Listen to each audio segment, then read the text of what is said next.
Hello and welcome back to my channel. My name is Bunny Cakes, and today I have a review for you for Peter Monn's The Before Now and After Then. Um, this one feels like a bit more of a special review because I feel like I know the author more, and I mean, in a lot of ways I do, because I have watched Peter Monn's YouTube's channels for years. His vlog, his drama channel, his review channel, his Peterisms channel, even before it was the Peterisms channel.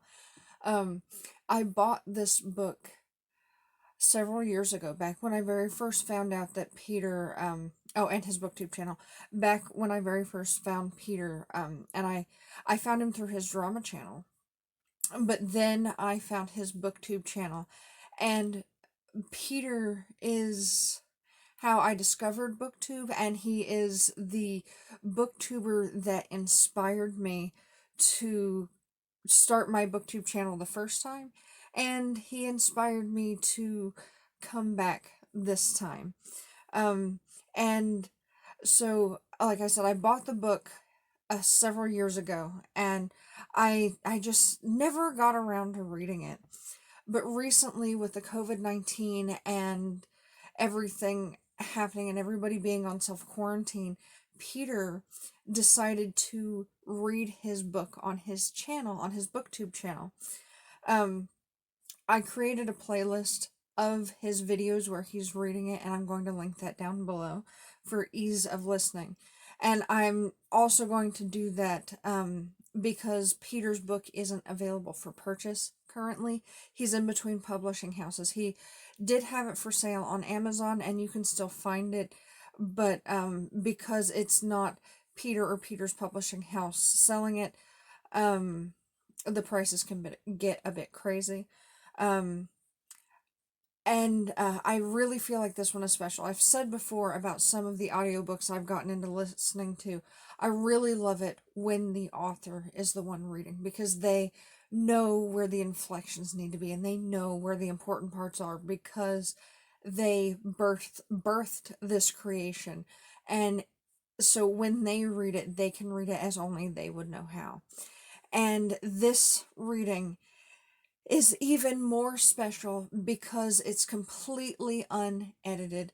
So Peter, he was reading 2 to 3 chapters every day mostly. There are a couple of videos where it's just one chapter. Um, and then the final video was the last 4 chapters. Um, and it's interspersed, at the beginning of each video, he updates you and reminds you where we left off. He talks, even in between, he'll pause and he'll talk about poignant moments. And he chokes up and he gets emotional, and it enriches the experience. And that's not even the story. That's just Peter. And I almost said performance, but it's not a performance. It's the author being real. And real in one of those ways that a lot of YouTubers aren't. It's one of the things I love about Peter's channels, is because he is so unedited and real. And if he's gonna cry, he will cry. And if he's gonna laugh, he laughs in his soul. Um, and I've had some chances to talk to Peter via chat. We play Words with Friends and stuff together. I think he's a really good guy. He, to me, seems like a really genuine person, and I don't think for a second that any of his persona is put on. In fact, I would say that he probably holds back for us, because there are moments where he reminds me of like my sister. Peter mentions having ADHD, and my sister does too, and I can see the similarities in their personality. And my sister is very much, when we were younger, she was very much a 9,000 miles a minute type of person. And I see that in Peter as well. So I think, if anything, any time where he would be less than genuine, it's not that he's lying, it's that he's holding himself back so we can keep up. That's Peter as a person, and that's Peter reading the book. Now, the story itself is a really good one. It's written as a young adult book, and it is about a gay teen named Danny, and the aftermath of a personal tragedy, and also the flowering of his first love. Um, and now I've heard Peter talk about how people criticize the insta love in this book because a lot of people don't like insta love in young adult because it happens so much. It's become a trope, and I don't like it either. And it's also a trope in a lot of romance novels too. It was something that I had a bit of annoyance with. In the Nora Roberts series I'm reading, the O'Dwyer trilogy, the first one, there was some insta love in that, and I didn't like that relationship as much as I liked the relationship in the second book, where it's much more organic. Um, and in this, I actually forgive it, and I think it's because I can understand it. Um, and I'm trying to think of a way to say it that doesn't feel super spoilery. So it's not super spoilery to say that Danny it because this is in the very beginning. Danny's twin brother gets killed, and Danny feels a lot of guilt towards it because he is part of the reason why his brother was out driving that day. Um and then you're seeing him deal with this tragedy, and he's also had kind of a tragic life. He's he's struggling with his identity as a whole because he's lived his life in the shadow of his brother, and because he's gay and he's different, he's been bullied. um Now I can relate to that because I haven't I didn't experience that type of tragedy, but I do understand that identity crisis because for me, um, when I was a kid, we moved around a lot. It was almost like being in the military, like being a military family, because we would move nearly every year. My family wasn't a military family, but we moved like that. So nearly every year, I was the new kid. And like we would move to drastically different neighborhoods. Like I have been in the actual ghetto. I lived in like the inner city gang territory drive-bys. I still, like, if I hear a car backfire, I instinctively shudder like I might get shot in my young life. I've lived uh, in the upper middle class, and I've lived in between that. And because we move so much, and because I have been the poor kid, and well, I was never the rich kid. I never felt like the rich kid because I was always new and different.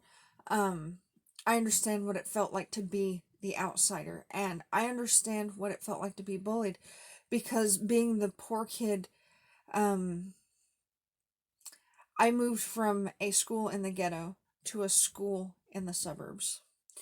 And I don't mean like lower middle class suburbs. I'm talking like $1 million home suburbs. Um, so I was the poor kid, and I was bullied and picked on because of that, and because I was just different. And I even had teachers accuse me of being a thief just because I was the easy suspect because I didn't have as much money as the rest of other people did. Um, and I understand what it feels like to be a target. So that part of Danny I identify with, and I've had different tragedies in my life, so I understand that. Um, and so I can understand the insta love because I can see it as Rusty is the first person other than his parents and his brother that has stuck up for Danny, and wants to take care of Danny and respects Danny for who he is, even though Danny doesn't know who he is. So I can understand why this traumatized child would latch on so hard to this first love, because teenagers frequently do latch on very hard to their first love because it's their first love and it's new and it's amazing. But especially as a traumatized child, I can see exactly why Danny would have fallen so hard and so fast and gone in a 2-week relationship from, I mean, I have this crush, to I want to be with this person forever. He is my Prince Charming. I am Snow White. And I can see why that would happen because of Danny's past circumstances. So I forgive, and not just forgive, I completely understand it. And I don't know even that Peter realizes that that's very much a well-written insta-love. And the reason I say that is because Peter has said in videos that if he went back and changed this book, he would remove the insta-love. And I hope that if Peter ever does decide to go back and edit this in between publishers, that he doesn't remove it, because that is a part of the book that I wholeheartedly understand, and I love the book more for it, because through no intent of his own, or possibly he doesn't remember that intent, because Peter said as he was reading there were parts of the book he didn't remember writing as much. It's perfect. If there's going to be insta-love, I think this is how it should be written, because it makes sense in the situation. Because we're talking about a traumatized person finding their first love. And I've seen first loves like that happen with traumatized people. And I think it's very real. It's not written in the tropey kind of way. It's real. So Peter, if you're watching this, that's actually one of my favorite parts, which is rare for me to say because I hate insta-love. So this book is really well written. It flows really well. It's not a super long book, but it doesn't need to be. It's got a good beginning, middle, and end. He even at one point does the thing where he puts the title into the book, and sometimes that's cheesy, but it was the appropriate amount of cheese. And when he when he said it, I got a chuckle out of it, and it was good because it was in a sort of heavy part of the book, and like, this isn't even the type of book that I normally super get into that much, because I'm not super into contemporary at all. If you've watched my channel, you know that I'm mostly like thriller and horror and Stephen King and true crime and some fantasy mixed in, and contemporary is just not really my gig. But this is actually a really good book, and it's his first book. And you can tell, like, when you look at the editing and stuff, as Peter was reading it, I was following around with my Kindle version. I was following along with my Kindle version. I actually need to mark it complete because, I haven't, I actually just finished it a couple of hours ago. Peter, like I said, was reading it, during the first couple weeks of the quarantine, and I had been watching it, but as you know from my vlogs, I've been exhausted, and I have trouble listening to audiobooks for the most part anyway, when I'm whatever I accuse of being well rested, which isn't well rested for regular human beings, but the closest I ever get to well rested. If I'm not, I have to be doing a specific level of activity so as not to distract myself from an audiobook, but also so I don't nod off. And Peter's voice is one that I have a habit of nodding off to anyway, because a lot of the time, after work, I will listen to Peter's vlogs, and I will nod off and have my post-work nap time while listening to Peter's vlogs, and then I have to go back and listen to them again, so he probably gets all kinds of views from me, just because I'm like, I need to know what he said, and then I nod off, and then I go, all right, hold on, let me go back. And so Peter is a really awesome YouTuber. He has, like, it seems sometimes like 800 channels. He's got a drama channel, a review channel, his Peterisms channel. It's he does daily meditations, and he talks about things that he's learned over his life, and all sorts of interesting stuff like that. He has a review channel where he reviews pretty much everything. Um, he's reviewed like a whole bunch of the Starbucks secret menus. He usually reviews a lot of fast food items. I mean, of course, he's not doing any of that now because there's not a lot of new things coming out, and we're on quarantine, and Peter's totally not going out that much. But he also reviews like the new camera he got and his new computer and all sorts of other stuff. Sometimes he cooks over there. He's got the vlog channel where he talks about his life. He's been doing, usually before quarantine, they were car vlogs. So he would drive around and talk about his life. Um, and now he's still doing car vlogs, but with a different twist, because while he's still in the car, he's not actually driving anywhere. And in some ways, these are even better because he's more engaged with the camera and because he doesn't have to pay attention to the road. We don't have to worry about when he does engage with the camera about the possibility that we're going to witness something bad happen, which is good for my anxiety. But also Peter's just a very interesting individual, so I definitely recommend you check out his channels. I'm going to link those down below, as well as the playlist that links to all of the videos for his book over on his booktube channel. But this, I totally give it 5 out of 5 stars, and I think the experience of listening to Peter read it on his YouTube channel the way that he did made it 1,000 times better, though I still think I would have enjoyed the book almost as much if I had just read it just on my Kindle. I can't wait until he gets it designed so that he's reselling it again, because I'm totally buying a hard copy, so that I have it on my shelf, because I think this is genuinely a good book, a great first showing for an author, especially somebody who's like indie published. And so yeah, this is one of my favorite books. Definitely go check out Peter's channels. He has enough that there's probably something of his that you're going to be into. And one of my favorite things also about his drama channel is that a lot of the time it's drama, but he, occasionally he spices it up. He'll do Q&As with his husband, or he'll do a rant. Totally check out both of his Census Bureau rants. They're funny.